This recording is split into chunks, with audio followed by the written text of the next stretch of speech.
Bonjour, bienvenue à tous. Est-ce que vous nous entendez? Euh, alors, la diffusion commence. Bienvenue dans ce séminaire où on va parler d'email marketing et de comment optimiser la délivrabilité de vos campagnes. Je suis Laurent Gaulier et je suis directeur de production chez Iskel. C'est-à-dire que mon équipe est chargée d'envoyer les campagnes de mes clients et je suis accompagné de notre spécialiste en délivrabilité, Ariane.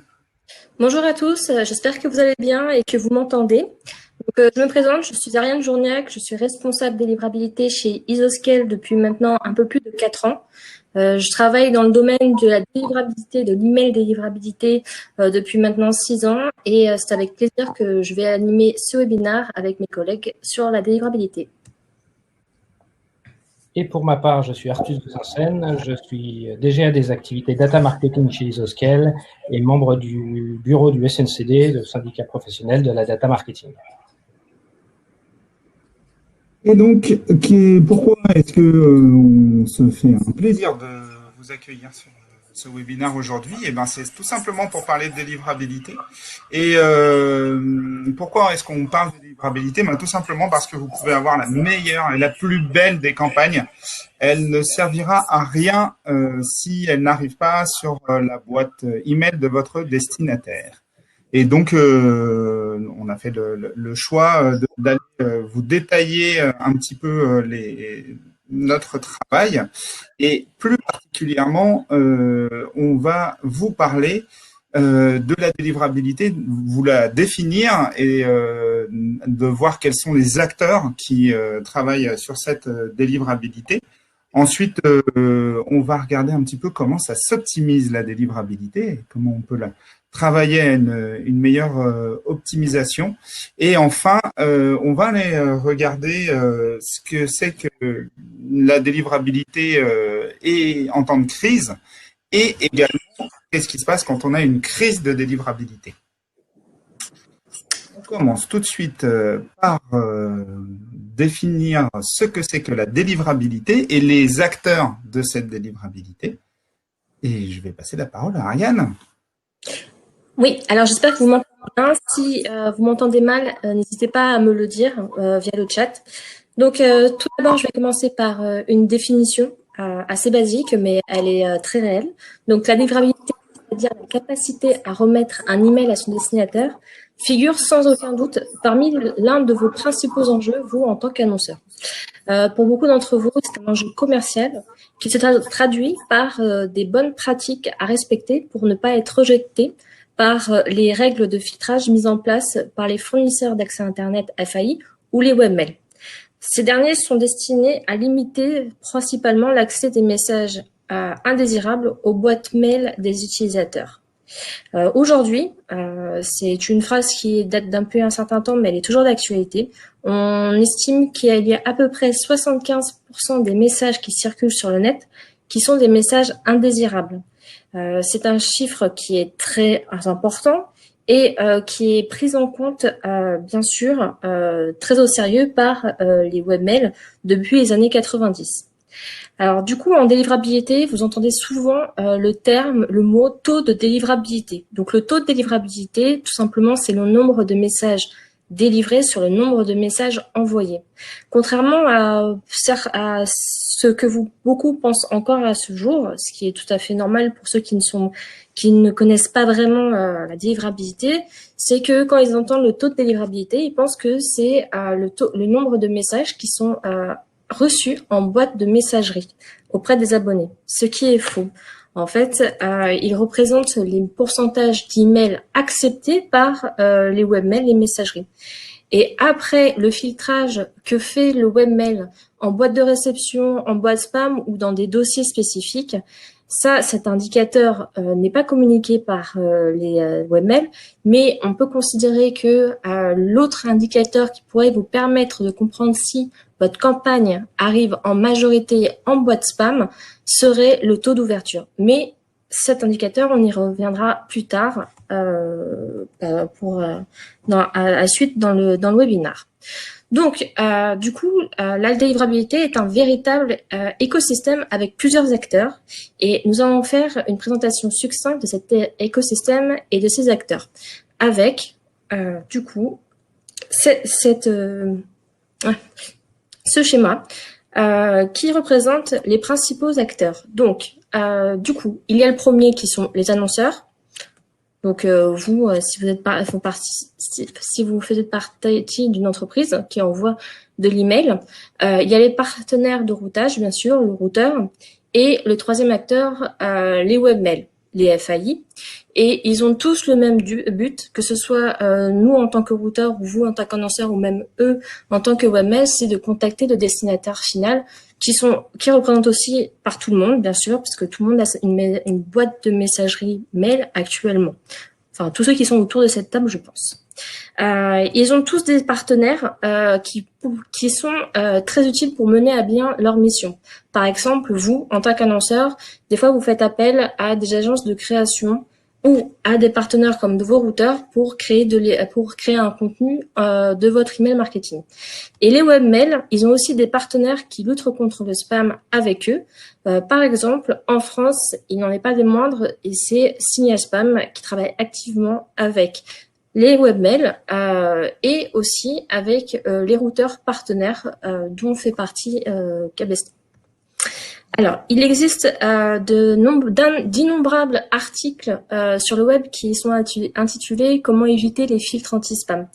Le problème de la plupart de ces articles est que dans leurs conseils, qui sont basés sur l'hypothèse erronée qu'il est possible d'éviter les filtres anti-spam. Alors faites attention, les filtres anti-spam font partie du processus. Si vous envoyez un email, il sera filtré, que ce soit dans la boîte de réception ou dans un onglet, surtout pour tout ce qui est Gmail ou Microsoft, ou dans le dossier courrier indésirable. Et il sera peut-être, potentiellement avec des mauvaises pratiques, complètement bloqué. D'où l'importance de comprendre les acteurs et le rôle de cet écosystème. Dans un troisième temps, nous allons voir du coup les piliers. Donc, lorsqu'un message passe de l'expéditeur à la boîte email du destinataire, différents éléments peuvent influencer sur la délivrabilité et le placement ou pas dans sa boîte de réception. Donc, premier pilier, c'est la qualité, le contenu. Donc, la qualité du contenu et de l'email et de sa pertinence. Un message bien codé est un message qui n'affolera pas les filtres anti-spam. Un code HTML ou un aspect visuel peuvent être une source de blocage. S'il y a des liens qui sont bloqués ou que il y a un poids de l'email trop important, cela va impacter votre délivrabilité. Donc, pensez toujours à respecter ce premier pilier.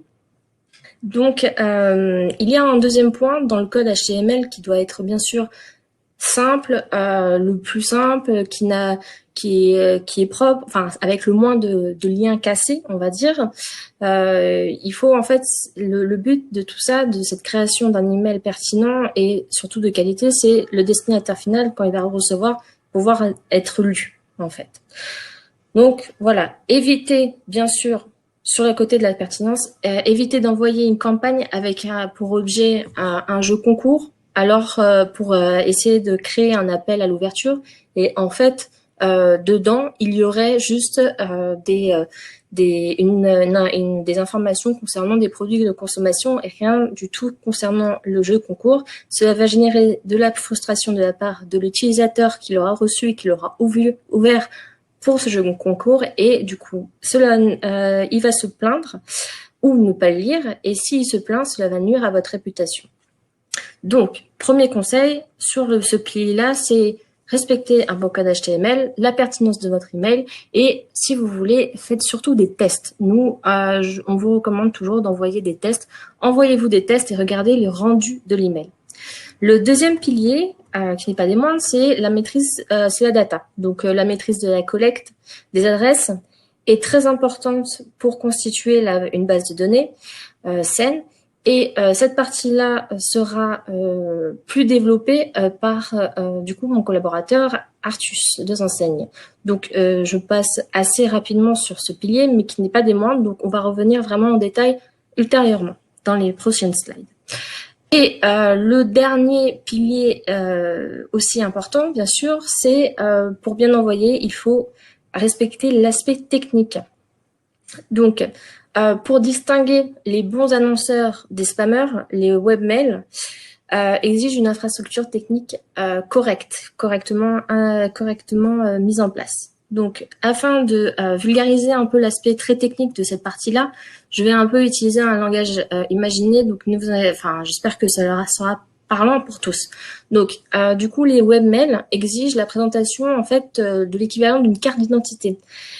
Qui est composée de l'identité de l'annonceur, donc ça veut dire que là c'est par rapport au domaine et aussi la route qu'il va emprunter, donc là c'est la mise en place d'un plan IP.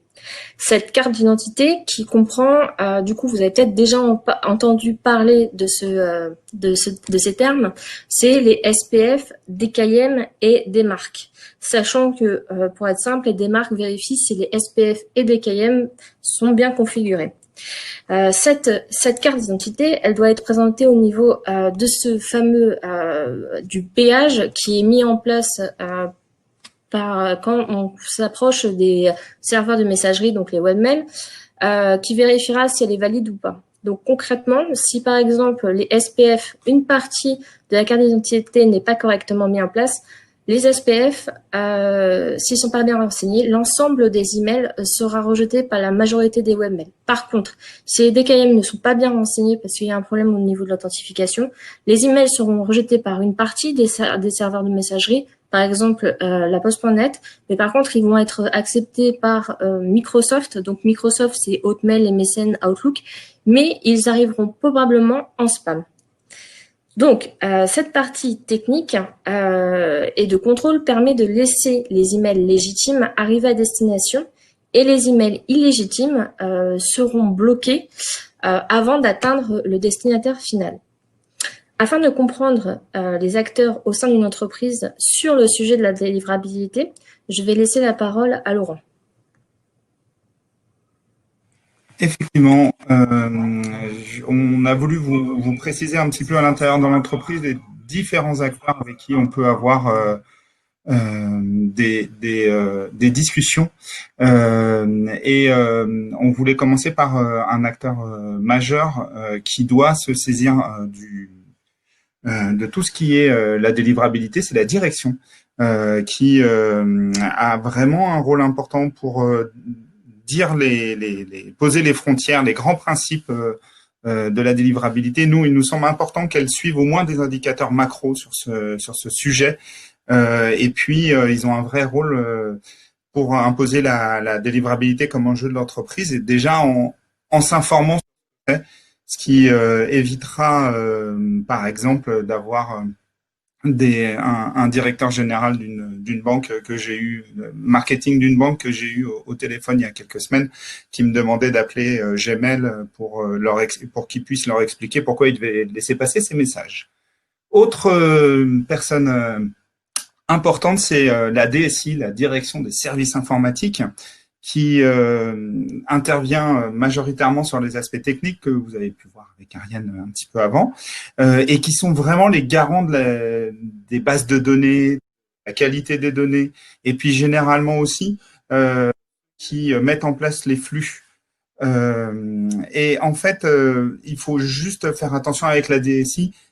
Généralement, les sujets de délivrabilité, c'est pas forcément les sujets sur lesquels ils sont 24 heures sur 24 et 7 jours sur 7. Et il y a un vrai travail à faire pour qu'ils soient conscients que il faut qu'ils travaillent un petit peu sur ces sujets-là. Puis de temps en temps, ils ont aussi tendance à imposer un certain nombre de règles, en particulier sur le ciblage. Et il faut avoir une bonne coordination avec eux. Et ceux qui doivent avoir une bonne coordination avec eux, c'est ceux sur qui souvent tout repose et qui sont souvent les personnes avec qui quand on travaille sur la délivrabilité, on a le plus de contacts, c'est le marketing qui ont souvent ce rôle un petit peu de chef d'orchestre qui sont ceux qui vont être les plus directement impactés quand il va y avoir un problème de délivrabilité, mais il faut faire attention qu'ils ne soient pas les seuls à s'occuper de ce sujet-là et que les uns et les autres travaillent là-dessus. Je voulais vous citer les créatifs comme des gens importants pour la délivrabilité. Alors le mot créatif est assez général, mais c'est tout ce qui est communication, les gens qui vont s'occuper du contenu, qui vont devoir un petit peu résoudre quelque chose de difficile. Il va falloir qu'ils se montrent très créatifs tout en n'ayant pas une liberté absolue, en respectant bien un certain nombre de guidelines qui sont généralement posés par la direction et le marketing. Mais c'est important qu'au moment où ils créent les contenus, ils aient ces éléments-là en tête, hein, ce qui évite de devoir interrompre des campagnes en plein milieu parce qu'il y a un problème. On a promis un jeu concours et en fait, on fait un email promotionnel. Et puis, il y a les autres, et les autres, ils sont nombreux dans l'entreprise, qui doivent au moins savoir que ça existe. Ça évitera, moi j'ai l'exemple d'un commercial, par exemple, qui s'était amusé à envoyer sur tous les emails qu'il avait pu trouver par paquet de 20 depuis sa boîte mail personnelle, des emails promotionnels, et qui a brillamment planté la délivrabilité de la société dans laquelle je travaillais à l'époque. C'est important que l'on sache qu'il y a ce sujet-là et que la réputation que vous avez sur vis-à-vis des webmails, c'est vraiment important que ce soit compris par l'ensemble de l'entreprise et que tout le monde y contribue. Et je pense aussi aux personnes, par exemple, qui peuvent s'occuper du recouvrement, qui généralement refusent absolument qu'il y ait des liens de désabonnement dans les emails quand ils veulent faire des emails un peu massifs. Voilà, faites attention, tout le monde a un rôle à jouer et jouer pour les entreprises les plus importantes solo là-dessus, ça peut avoir une incidence sur l'ensemble des acteurs et sur l'ensemble de l'entreprise. Voilà. Maintenant qu'on a vu un petit peu ces éléments de définition de la délivrabilité, on voulait vous proposer un petit peu de voir comment l'optimiser. Et on va commencer tout de suite avec Arthur. Alors, parmi les acteurs, il y a évidemment les acteurs de l'entreprise en charge de la délivrabilité. Il y a les acteurs de la collecte. Il faut commencer par le début. Avant d'envoyer des emails, il faut bien les collecter. Et donc, la collecte est au cœur des problématiques de délivrabilité.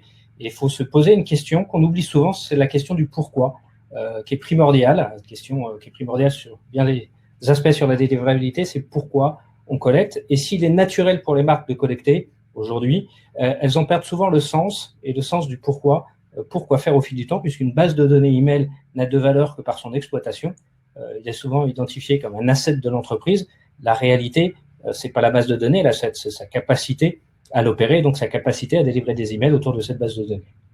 Alors, répondre à la question du pourquoi, ça revient finalement à répondre à deux questions. La première question, c'est quelle stratégie de communication email je souhaite mettre en place, mais surtout, c'est répondre à une deuxième question qui est cachée derrière, c'est quelle stratégie de communication email je peux mettre en place, puisqu'en fait, il n'y a pas forcément alignement entre la volonté de communication et la possibilité de communication. Et je vais vous prendre un exemple, puisque chez nous, nous avons au portefeuille deux annonceurs qui ont des bases de données email très importantes, avec plus de 12 millions d'emails chacune. Les deux bases sont assez similaires en termes de taille. On a un acteur qui, comme l'autre, aimerait faire un tour de base, donc router 12 millions d'emails chaque semaine. Il y en a un qui y arrive et qui y arrive très bien, et puis l'autre qui péniblement arrive à délivrer 2 millions d'emails par mois. Donc vous voyez d'un côté un acteur qui a une volonté de délivrer 12 millions d'emails par semaine et qui n'y arrive pas alors que d'autres arrivent à le faire. Et donc ça, la collecte est aussi un des enjeux qui permet ou non d'arriver à ces fins-là. Donc une importance d'alignement entre ces deux choses. Et dans sa stratégie de collecte, il faut donc concilier dans sa vision la volonté et la capacité afin d'avoir une stratégie de collecte appropriée et de ne pas se retrouver avec des stocks d'emails qui sont inexploitables, puisqu'on verra par ailleurs que c'est un sujet. Après, une fois qu'on a répondu à cette question, arrive une deuxième question, puisqu'on comprend qu'il y a des limites de collecte, qu'on ne peut pas collecter tout le monde, et se pose la question de qui collecter. Très naturellement, les annonceurs commencent par collecter leurs clients et attribuent une valeur aux clients bien supérieure aux prospects, et puis on va avoir des prospects chauds, des prospects tièdes et des prospects froids, et donc la stratégie de collecte va suivre cette température, qui est une température qui est liée à la valeur client des consommateurs. Ça semble une évidence pour les annonceurs de lier valeur client à la collecte. Et pourtant, la réalité est beaucoup plus complexe en termes de délivrabilité, puisqu'en fait, ce qui va peser dans la balance de la délivrabilité, c'est pas tant la valeur client que la volonté de l'internaute de recevoir des communications email de la part de l'annonceur. Et typiquement, je peux être un très gros client à la Fnac et pas m'intéresser énormément à leur newsletter.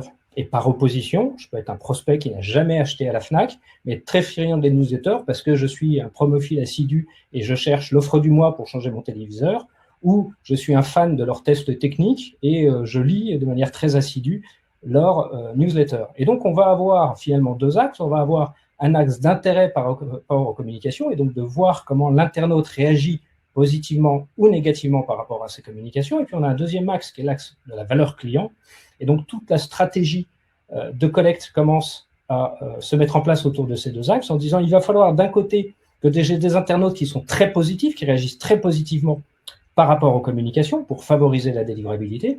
Et de l'autre côté, il ne faut pas que je néglige la valeur client. Et donc, il va falloir que je fasse un bon mix, un bon arbitrage entre valeur client et intérêt de ces clients pour la communication.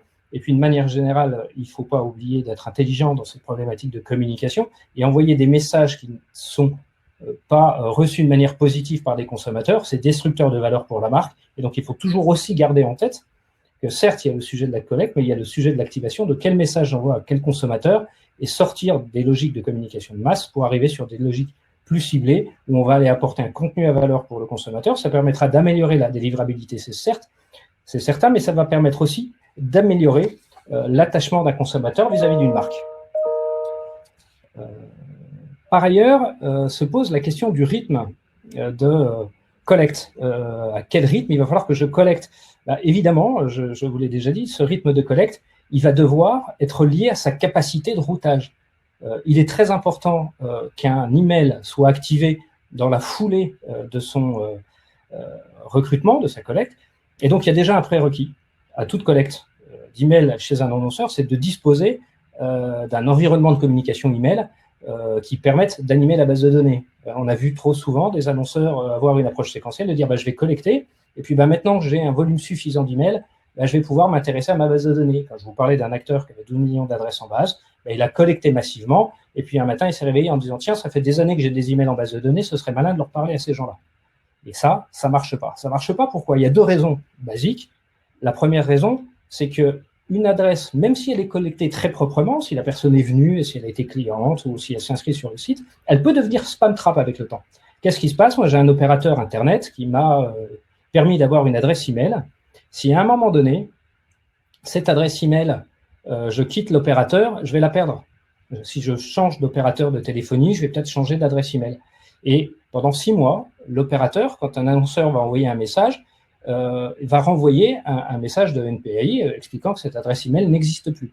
Si au bout de 6 mois, un annonceur continue à délivrer des emails à cette adresse email qui n'existe plus, l'opérateur, le webmail, il ne va plus envoyer un message d'erreur. Ça fait 6 mois qu'il envoie un message d'erreur, il estime qu'il a fait sa part du travail.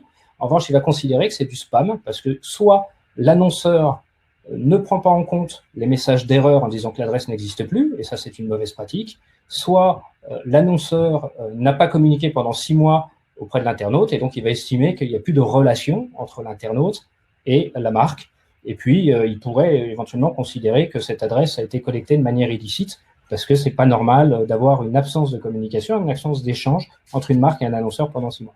Ça, c'est la première raison. Puis la deuxième raison, elle est tout aussi simple et tout aussi pragmatique, c'est si en janvier, j'ai donné mon adresse à une marque pour recevoir des emails, et que la première communication que je la reçois en décembre, dans le meilleur des cas, je vais trouver que l'annonceur n'est pas très qualitatif, qu'il n'est pas très bon dans sa relation qu'il construit avec moi. Ça, c'est le meilleur des cas, parce que dans le pire des cas, je ne vais plus me souvenir que j'ai donné mon adresse email à cet annonceur, parce qu'il se sera passé 12 mois entre les deux, et donc je vais considérer que cet annonceur me spamme.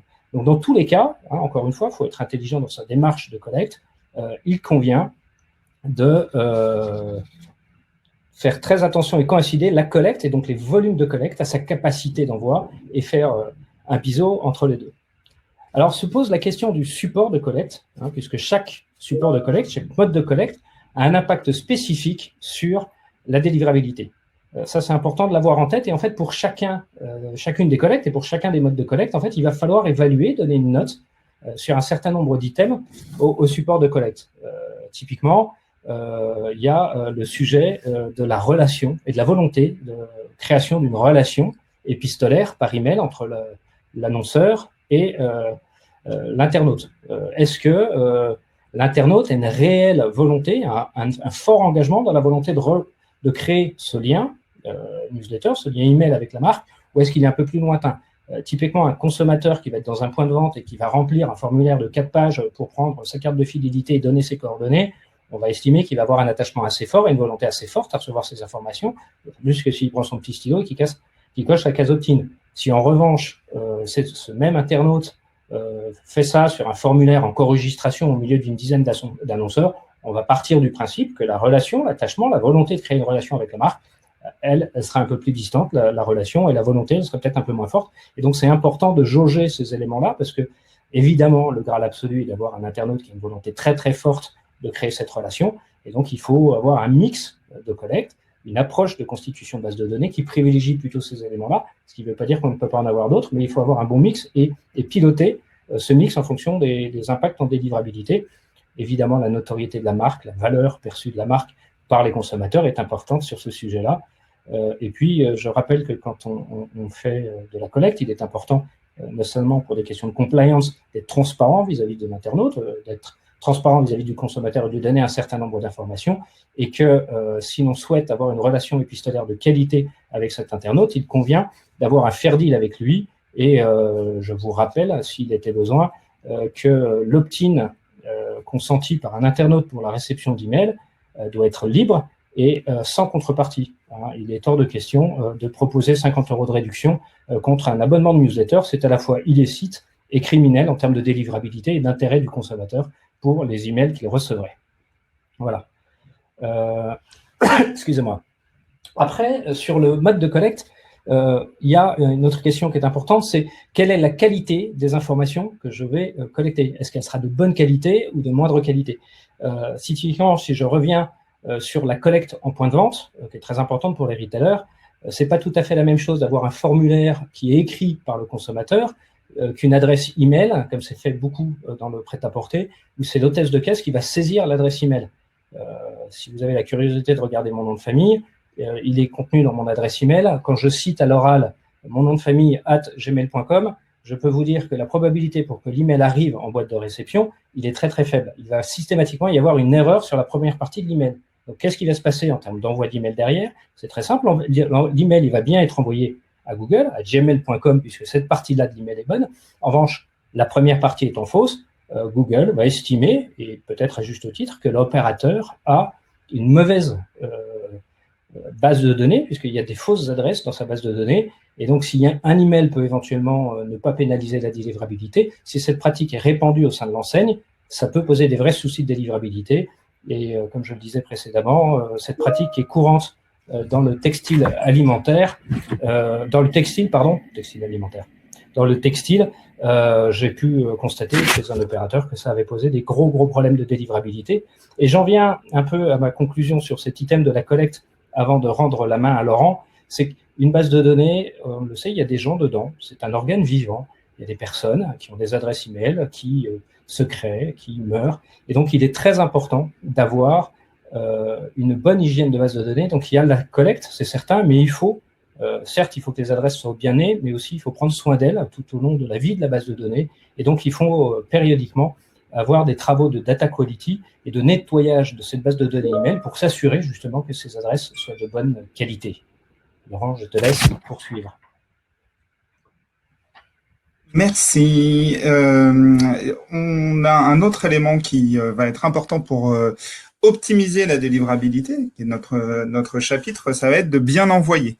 De bien envoyer, ça veut dire qu'on va éviter d'envoyer tout et n'importe quoi à tout le monde.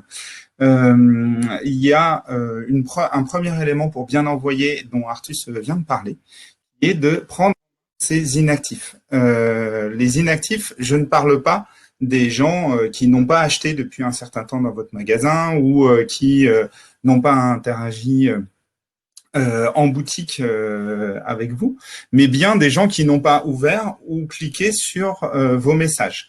On parle bien des inactifs email. Et ces personnes-là, Arthur vous l'a expliqué, ils peuvent se retrouver au bout d'un certain temps dans des spam traps où vous pouvez avoir des soucis pour les joindre. Alors bien sûr, on fait un tout petit peu attention à la notion d'inactif, et si vous vendez des voitures, vous n'aurez peut-être pas les mêmes inactifs que si vous faites un service météorologique qui envoie un email tous les jours.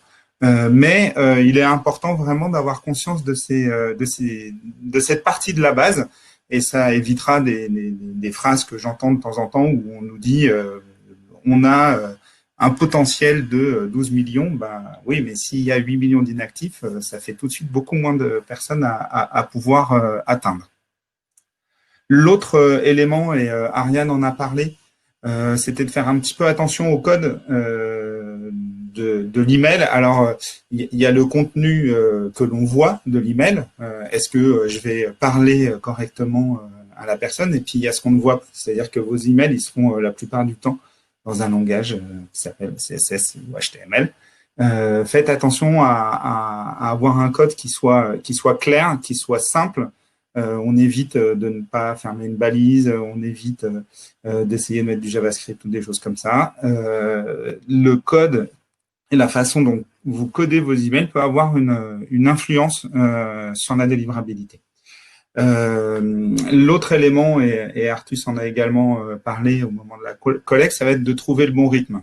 Une fois que vous avez ces adresses, que vous les sollicitez, il va falloir que vous trouviez la manière de les solliciter et le contenu pour les solliciter à un rythme qui va convenir à votre base. Et généralement, pour pouvoir trouver le meilleur rythme, vous allez travailler le dernier point qui est la segmentation. C'est-à-dire, vous avez une base de 100 personnes, eh bien, il va falloir travailler. Peut-être que pour segmenter cette base-là, au moins pour connaître un peu mieux les personnes qui s'y trouvent, et peut-être qu'il y a des gens qui vont vouloir entendre parler de vous toutes les semaines, et très bien, ces gens-là, on va les isoler, puis on va leur envoyer une newsletter toutes les semaines, puis peut-être qu'il y a des gens qui vont vouloir entendre parler de vous que tous les mois ou tous les trimestres, et dans ce cas-là, il va falloir les isoler. Et puis l'autre élément sur la segmentation, qui n'est pas forcément directement corrélé avec la délivrabilité, mais qui a quand même un effet, c'est aussi tout le travail sur l'intérêt. À quoi les gens s'intéressent? Vous pouvez avoir une marque qui fasse un seul produit, et dans ce cas-là, il va falloir trouver des moyens de communiquer. Vous pouvez avoir plein d'intérêts et de produits, et là, vous avez tout intérêt à essayer de trouver ce qui intéresse le plus les personnes que vous avez dans votre base, et de trouver la bonne segmentation pour pouvoir discuter avec eux. Une fois qu'on a vu tous ces aspects d'envoi d'email, on va passer l'après-envoi, et je vais passer la parole à Ariane pour savoir ce qu'on fait quand on a envoyé ces emails. Merci Laurent. Du coup, là, que vous ayez de bonnes ou de mauvaises pratiques en email marketing, il est très important de bien étudier les indicateurs de vos campagnes, dans l'intérêt, dans le but surtout de comprendre en fait votre cible. Donc là, on va prendre le cas où vous avez un problème de délivrabilité, et là, ce sont des indicateurs que vous devez prendre en compte. Donc, il est très important de connaître la cause du problème.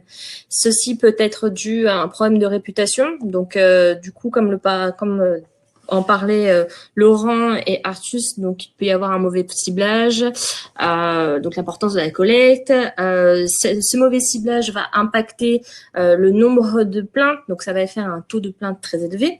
Ça, ce serait du côté problème de réputation, ou il y a un problème technique.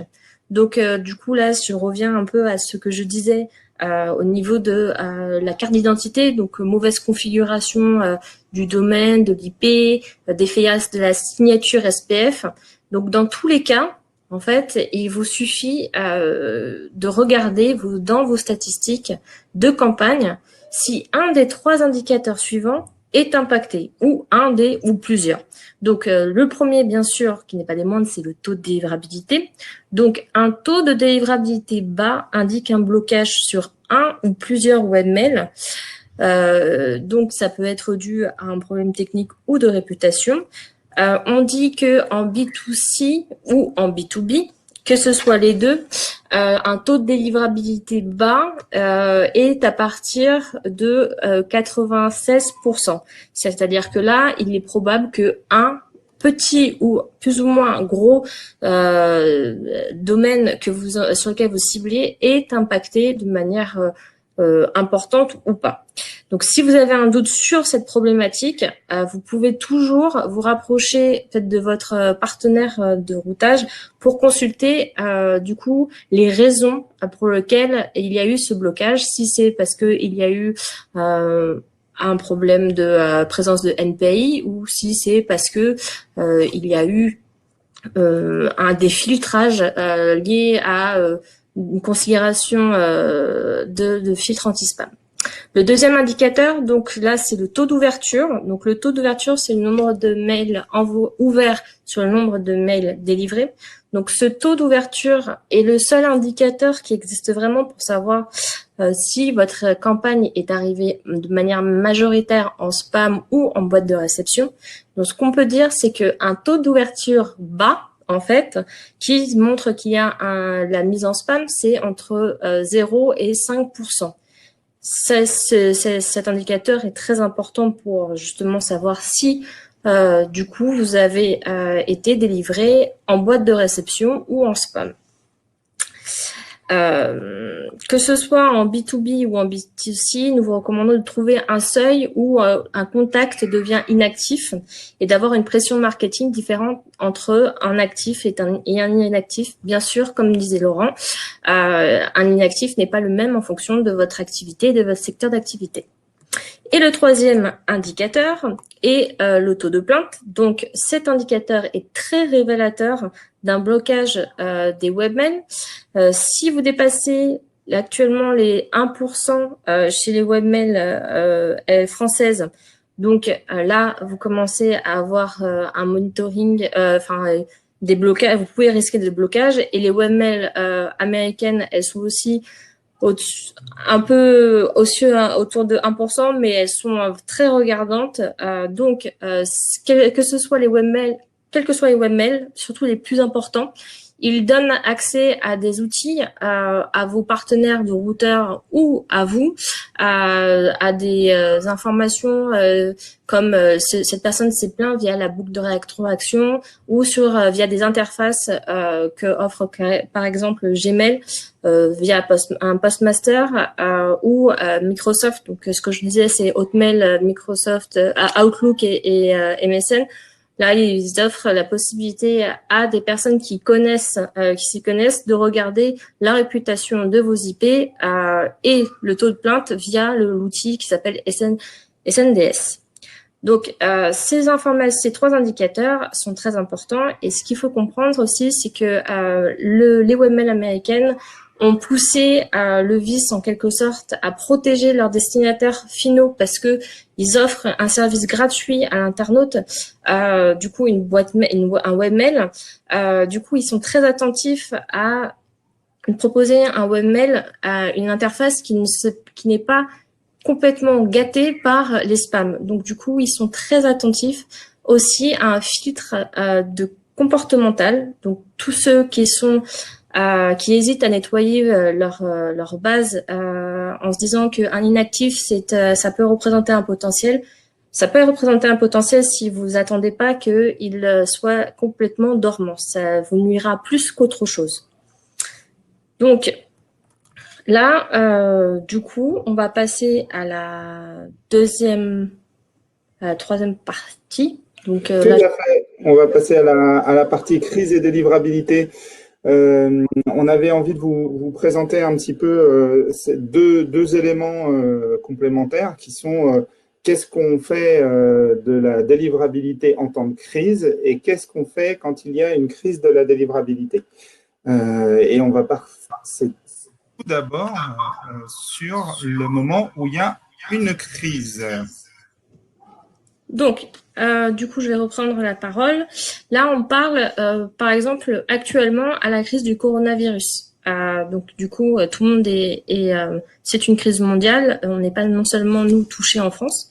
Donc déjà, le premier constat, c'est que du coup, l'email représente pour tout le monde une opportunité, surtout pour les annonceurs, de continuer à communiquer auprès de leurs cibles, parce que leur interface physique n'étant plus accessible, bah, du coup, tout le monde a majoritairement basculé dessus. Et du coup, cela a augmenté de manière importante le nombre d'emails envoyés. Et du coup, ça a posé quelques problèmes, que ce soit au niveau de l'utilisateur final qui s'est retrouvé complètement submergé d'emails à un aspect friendly avec une spécificité Covid. Du coup, c'était assez curieux. Il y avait aussi les webmails où ils se sont retrouvés avec du coup eux-mêmes une surcharge de la volumétrie. Donc du coup, ce qui s'est passé, c'est que non seulement en tant qu'annonceur, on sait tout, on a vu cette opportunité de communiquer et de continuer de garder contact, mais pas forcément de la bonne manière. Et ça, cette pratique-là a généré plus de l'anxiété par rapport de la part de celui qui a reçu l'email que en dehors de cette période-là. Donc, cette période-là, du coup, on s'est rendu compte, et ça, c'est en discutant avec... en tant que routeur, on est partenaire avec les webmails et ils nous ont un peu partagé leur retour d'expérience. Du coup, ils nous ont vraiment alerté sur beaucoup d'annonceurs qui ont commencé à faire du full base parce qu'ils se sont dit qu'il y avait une opportunité à communiquer sur tous les utilisateurs.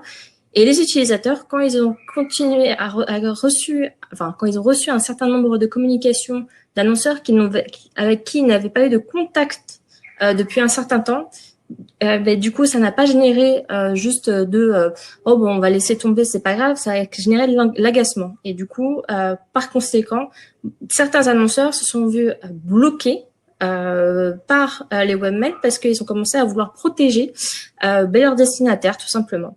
Et en parallèle de cette situation-là, donc ça, c'était la cerise sur le gâteau, en quelque sorte, c'est que du coup, cette période-là a été marquée en plus par une multiplication par 6 du nombre de sites de phishing et de campagnes associées. Cette source-là, on la sort de notre partenaire de laposte.net. Donc, imaginez que il y a les annonceurs se disent, on va faire du full. Certains annonceurs vont se dire, on fait du full base. Il y a une période qui est assez anxiogène. Le destinataire reçoit un nombre plus important de communications sur un sujet qui est quand même assez sensible.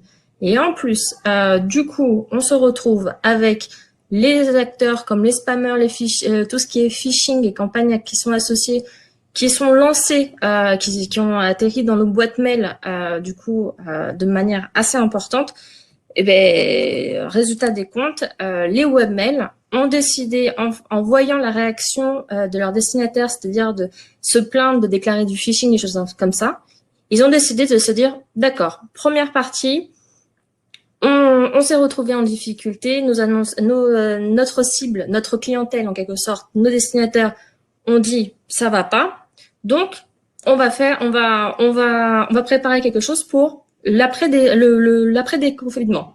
Donc, c'est là où il faut vraiment être très attentif à cela. Si vous êtes un bon annonceur, vous avez une bonne réputation, normalement, généralement, nous, ce qu'on constate, c'est que les annonceurs qui ont surtout une grande partie de leur activité qui est liée à des commerces physiques, ils se sont mis à communiquer au début en disant on va fermer, mais ils ont arrêté tout au long de cette période de crise à communiquer autant que en temps normal. Donc ces périodes-là, ces personnes-là, la réputation n'a pas été endommagée, mais elle est mise un peu en stand-by. Donc ce qu'on vous recommande, c'est du coup de réfléchir à qu'est-ce que vous allez faire l'après.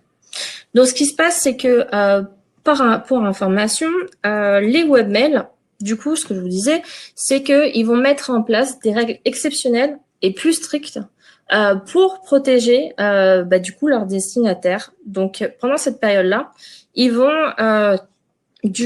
mettre en place des limitations au niveau des volumes envoyés. Par exemple, si vous étiez à la base, avant le confinement, si vous envoyiez de base 1 million, et si du jour au lendemain, vous envoyez 3 millions, ce comportement-là sera très suspect. Ils vont attendre que, du coup, comment vont réagir leur base, mais ils vont être très attentifs. Et si les personnes se plaignent, là, ils ne vont pas, ils vont penser d'abord à protéger leurs destinataires finaux. Donc, ils vont potentiellement mettre un blocage.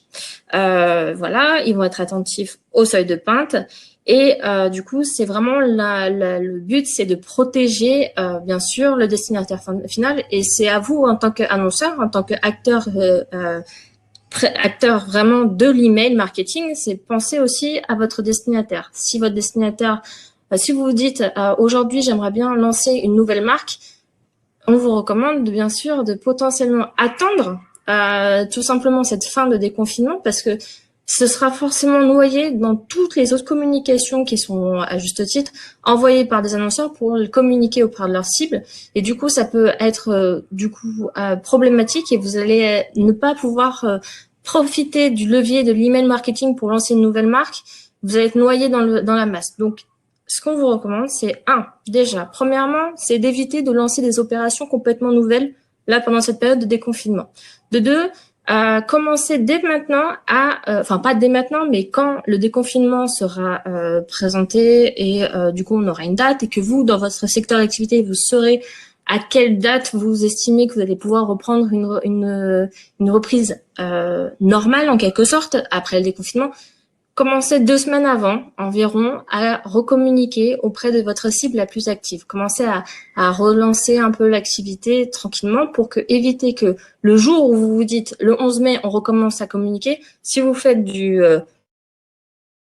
dedans, ça va pas être une bonne stratégie, parce que vous serez pas les seuls, parce que potentiellement votre volumétrie sera trop importante, et qu'il y aura plus de plaintes parce que les gens seront agacés de recevoir une dizaine d'emails par heure, et du coup, ça vous nuira. Donc, prenez les devants, commencez à faire le chauffage. Donc là, du coup, on va passer sur la slide recommandation. Donc voilà.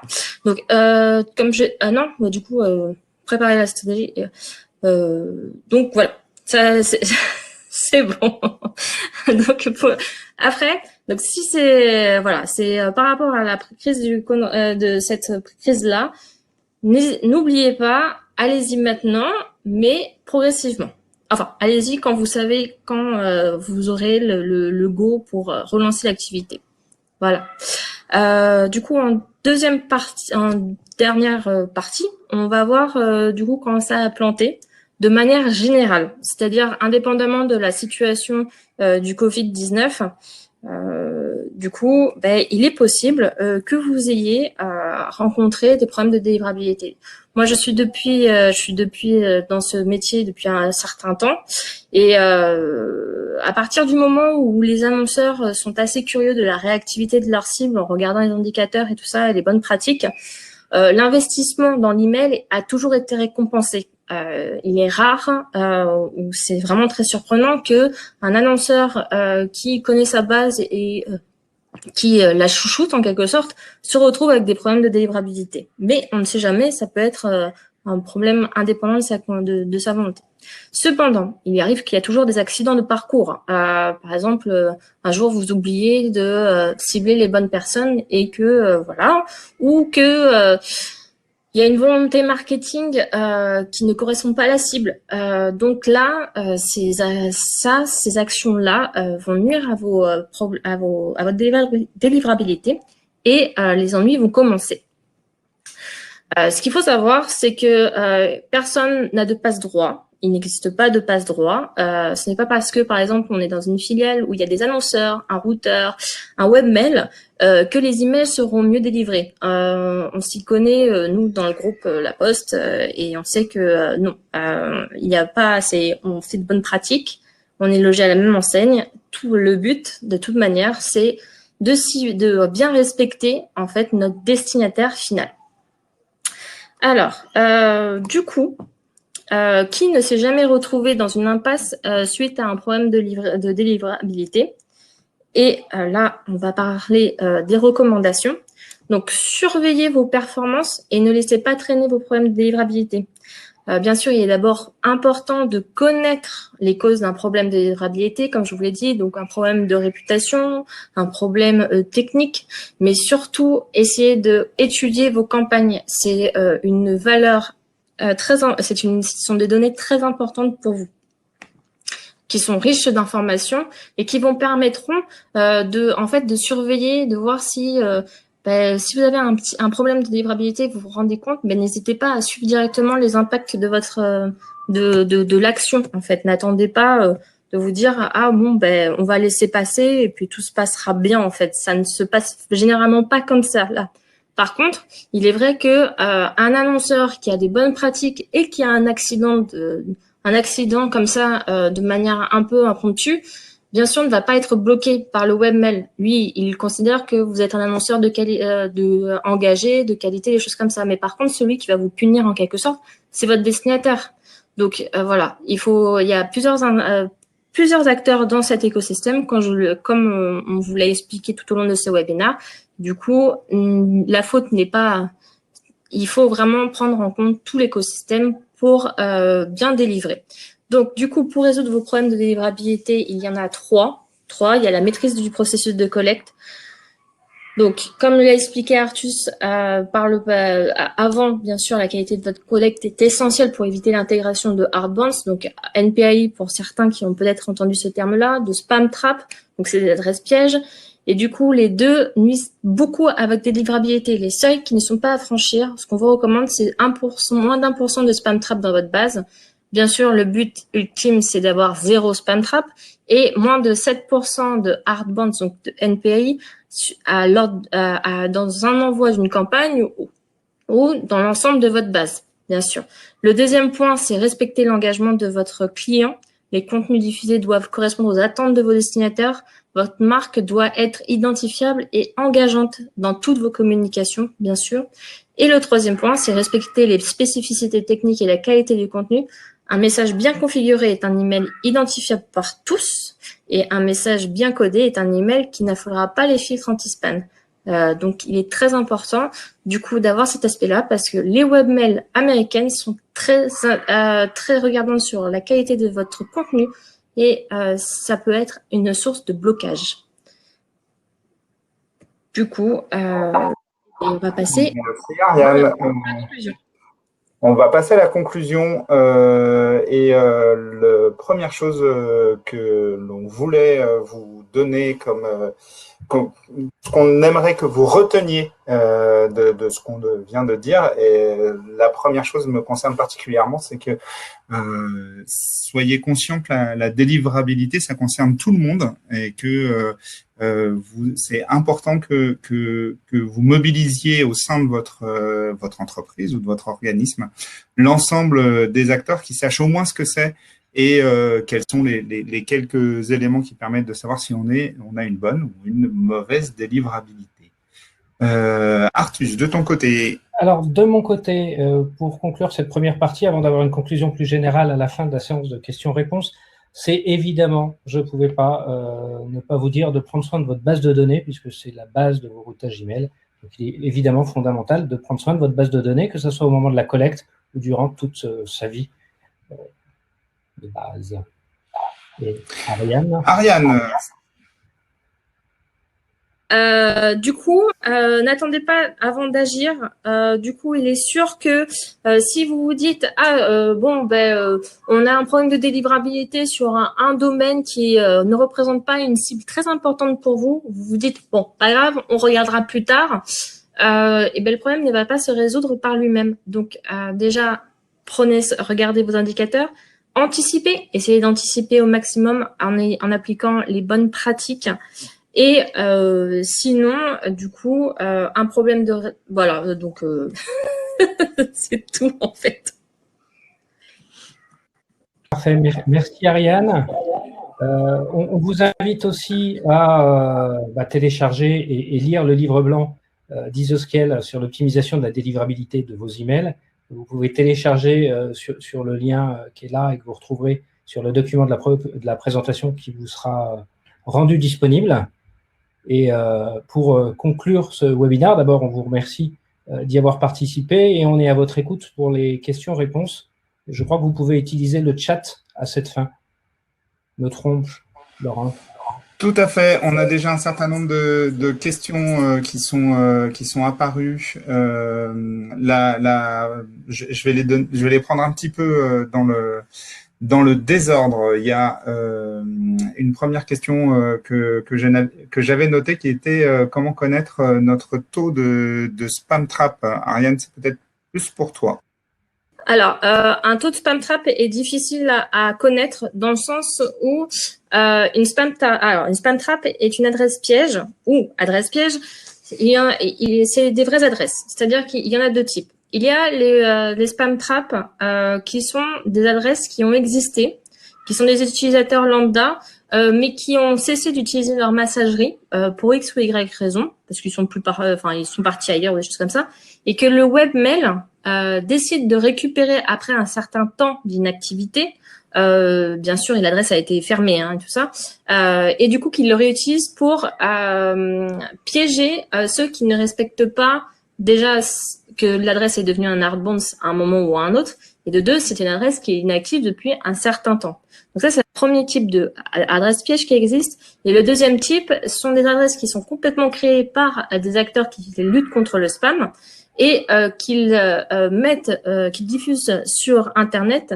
Et ces adresses pièges sont généralement absorbées par des robots qui après, vendent des adresses mail à des personnes ou qui les insèrent, enfin voilà.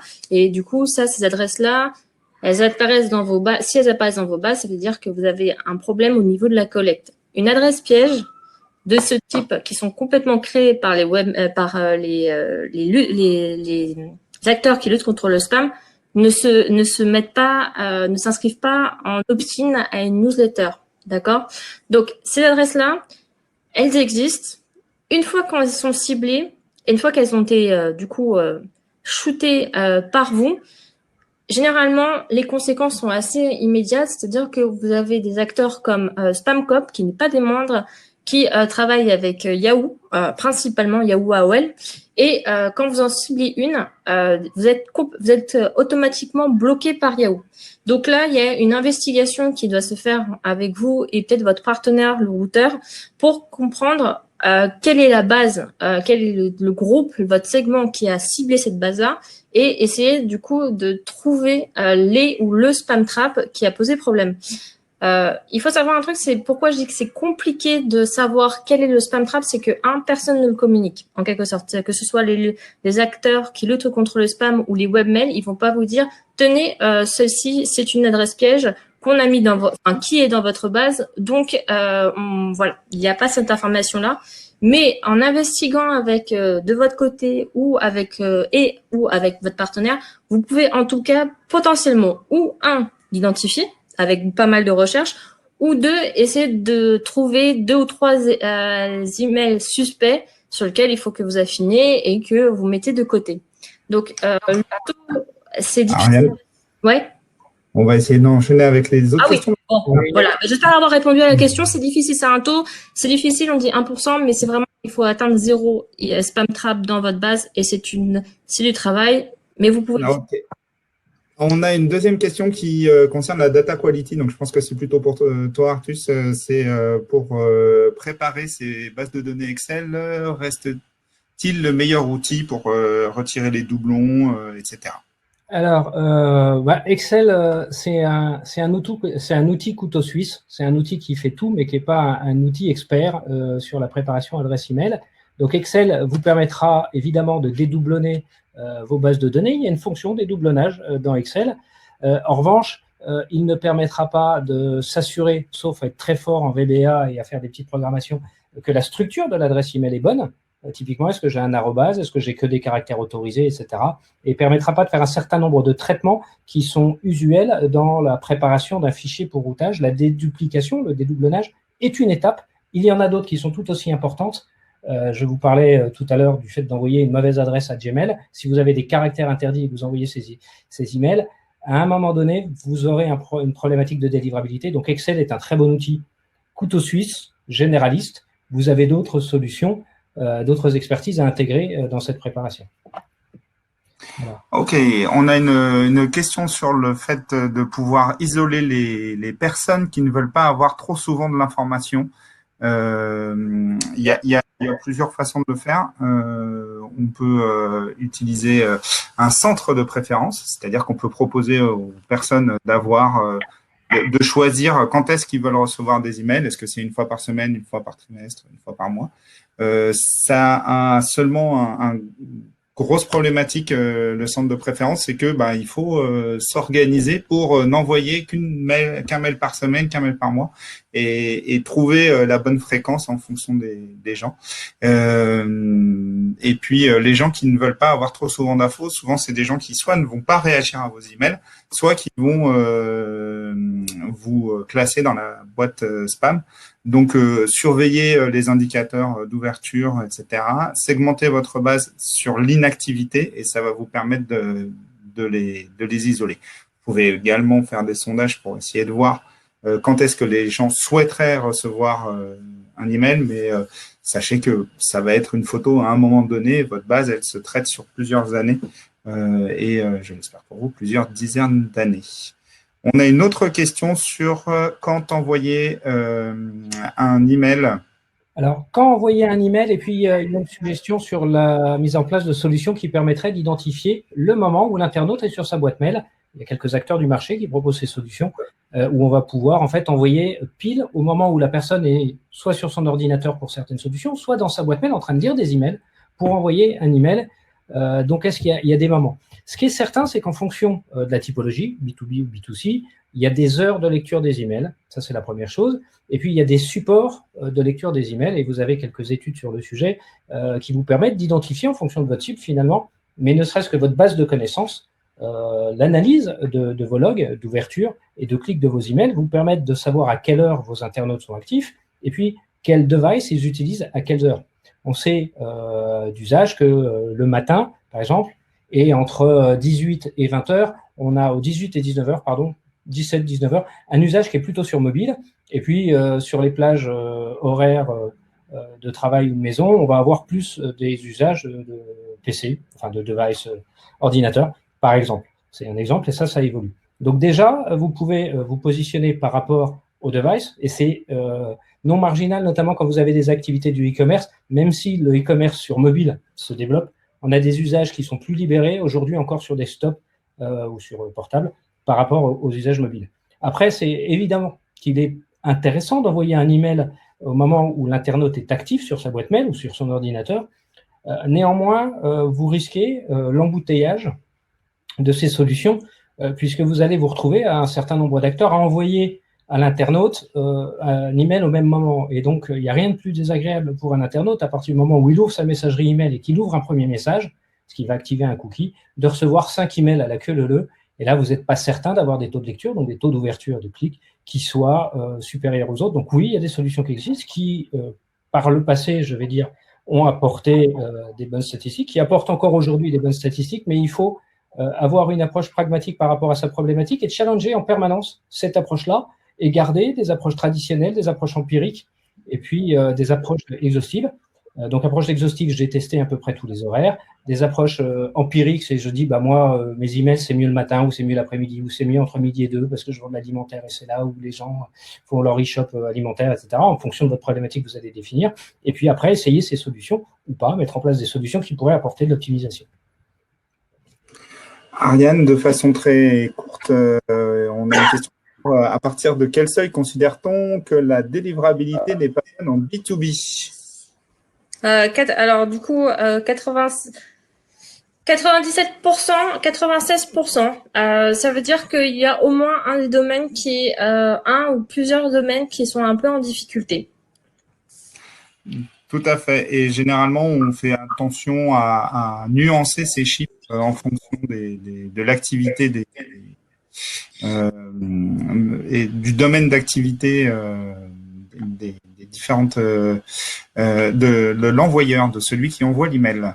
On a une question sur la précision sur le taux d'ouverture. Lorsque l'on passe sur l'objet de l'email, le mail passe en lu et est considéré comme ouvert. En fait, l'idée, c'est de savoir comment est-ce que fonctionne un taux d'ouverture.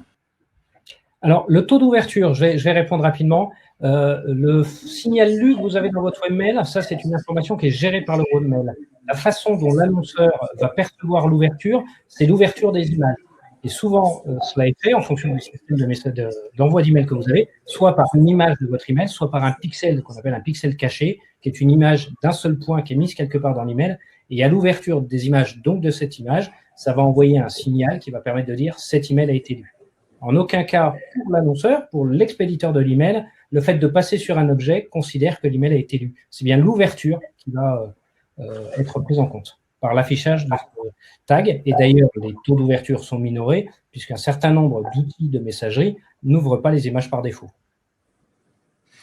Tout à fait. On a une question sur ReturnPass et sur cette société qui s'appelle ReturnPass qui agit sur la délivrabilité, savoir qu'est-ce qu'on en pense. Alors on va pas faire long sur ReturnPass, c'est une société qui a été rachetée, c'est une société américaine qui s'occupe de la délivrabilité, qui a été rachetée l'année dernière par une société plus importante qui s'appelle Visibility, qui est en train de racheter plein de sociétés qui sont dans le monde de la data et de la délivrabilité.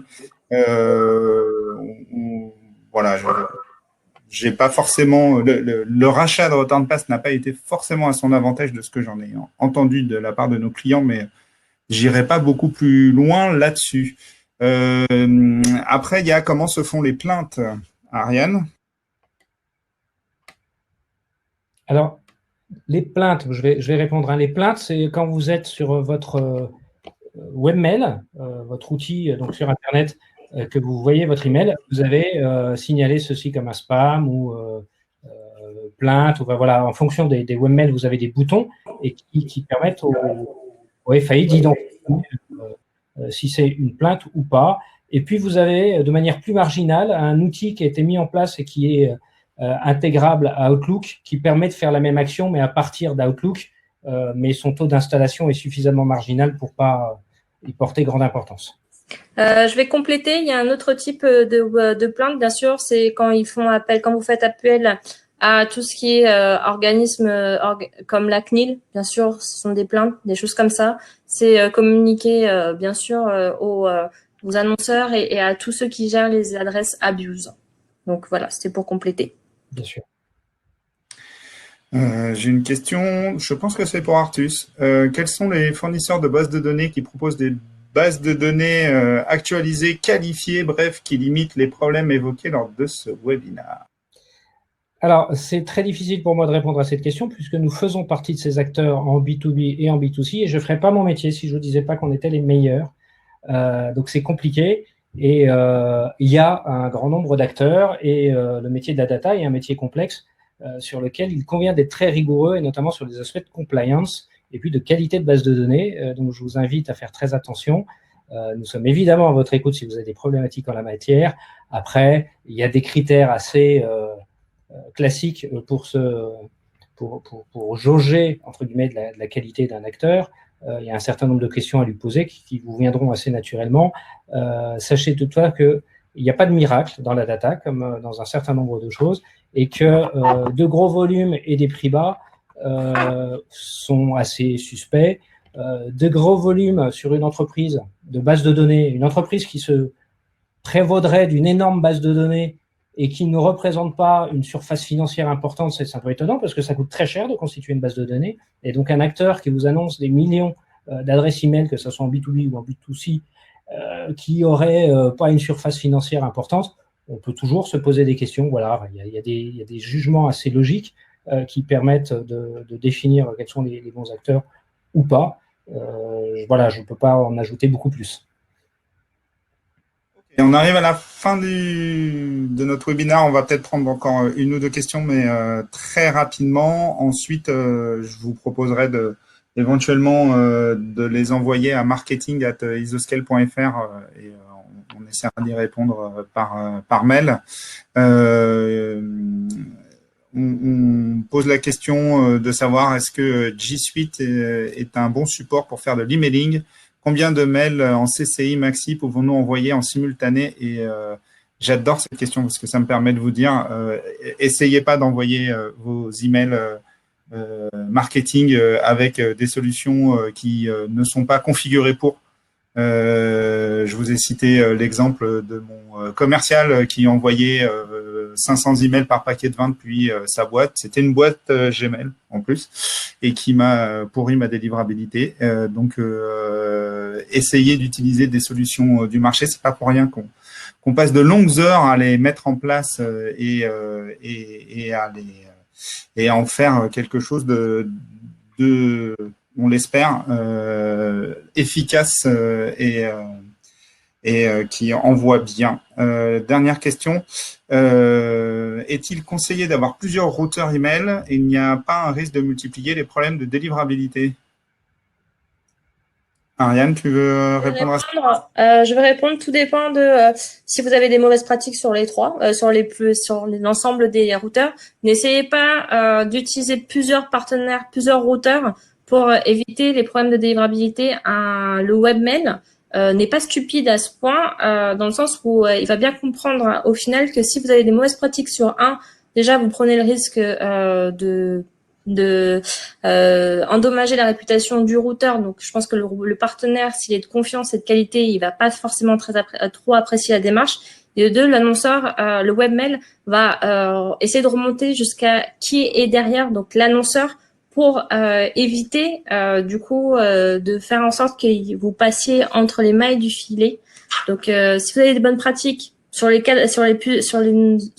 nombreux routeurs que vous avez, il n'y a aucun souci. Par contre, si vous avez une mauvaise pratique sur un, mais par contre celui-ci, vous faites des pratiques vraiment très problématiques, vous risquez de poser des problèmes sur vos autres campagnes qui partent sur les autres routeurs. Donc, recommandation, c'est vous avez plusieurs partenaires, pas de souci, mais ayez de bonnes pratiques et évitez.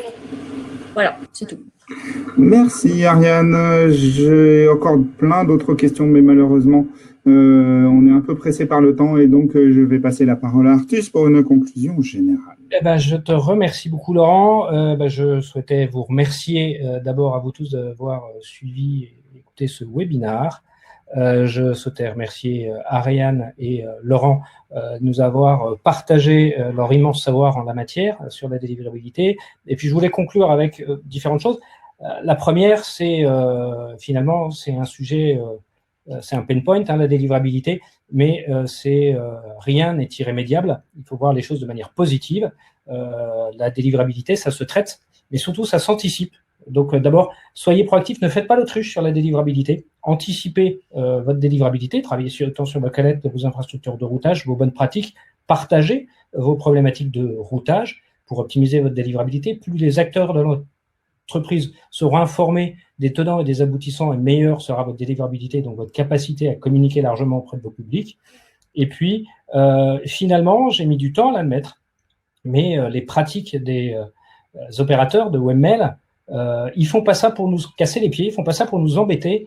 Et ce qu'ils font, c'est nous montrer le chemin, c'est nous montrer la bonne voie. Ils défendent le consommateur et ils condamnent, c'est un mot un peu dur, mais c'est la réalité, ils condamnent les mauvaises pratiques. Et donc finalement, quand on a des problématiques de délivrabilité, ce que ça nous renvoie, c'est nos propres lacunes et c'est nos propres manquements. Et donc un problème de délivrabilité, c'est pas un combat entre l'annonceur et les webmails, c'est la mise en avant de mauvaises pratiques au sein de la marque, et c'est difficile à avouer, c'est difficile à reconnaître, mais c'est qu'à un moment, on a fait des mauvaises pratiques. Alors, si on a raté un ciblage, et qu'à un moment, on voulait cibler ses actifs, et que pour une erreur de ciblage, on a ciblé ses désabonnés, c'est des choses qui arrivent malheureusement, qui arrivent encore trop souvent, c'est des choses qui arrivent, c'est rattrapable et rattrapable assez facilement. Si en revanche, on a des mauvaises pratiques qui sont ancrées dans le temps, si on envoie des mauvais messages aux mauvaises personnes, si on a des communications qui ne plaisent pas et qu'on en envoie tous les 2 jours, à un moment, il y a en effet les acteurs de l'email marketing qui vont nous expliquer que nos pratiques sont pas bonnes, et c'est dans l'intérêt de l'annonceur, parce que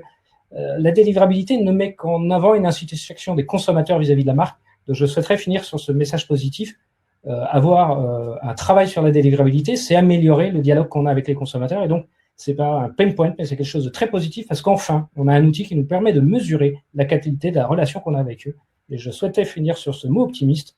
Je vous remercie une fois encore, et vous souhaite de vous porter bien. Et rappelle l'adresse email et de votre disposition, marketing@scale.fr, si vous souhaitez prolonger cet échange. Un grand merci à vous. Au revoir. Merci, au revoir.